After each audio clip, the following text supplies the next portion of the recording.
జెండముండుల సంహరించిన కాళిక మంత్రశక్తితో బాణపాశం వేసి కాళిక చండ్రుణ్ణి బంధించింది. కాలు చెయ్యి ఆడకుండా చేసింది. ఇప్పుడు ముండు మూర్ఛ తేరాడు. శక్తి ఆయుధాన్ని చేపట్టి కాళిక వైపు రివ్వున దూసుకువస్తున్నాడు. రానిచ్చి ఒక్కసారిగా బాణపాశంతో కాళిక వాణ్ణి బంధించి వేసింది.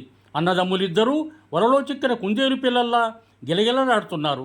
కాళికాదేవి పకపకా నవ్వుకుంటూ అంబికను చేరుకుంది. హే అంబికే, రణయజ్ఞం కోసం 2 పశువులను తెచ్చాను. హే రణప్రియే, కాళికే, నీ చాతుర్యం అద్భుతం, వాళ్ళని విడిచిపెట్టకు. అంబికే, ఈ జంతువులను బలి ఇస్తాను అంటూనే కాళికాదేవి ఒక్క అంగలో చండముండలను సమీపించి చర్రున కత్తి దూసి ఒక్క వేటుతో ఇద్దరి తలలు తరిగేసింది. కంఠనాళాల నుంచి ఎగసిపడుతున్న వేడివేడి కొన్నెత్తులను కాళిక నోరు తెరిచి ఆనందంగా తాగేసింది. ఓం శాంతి శాంతి శాంతి.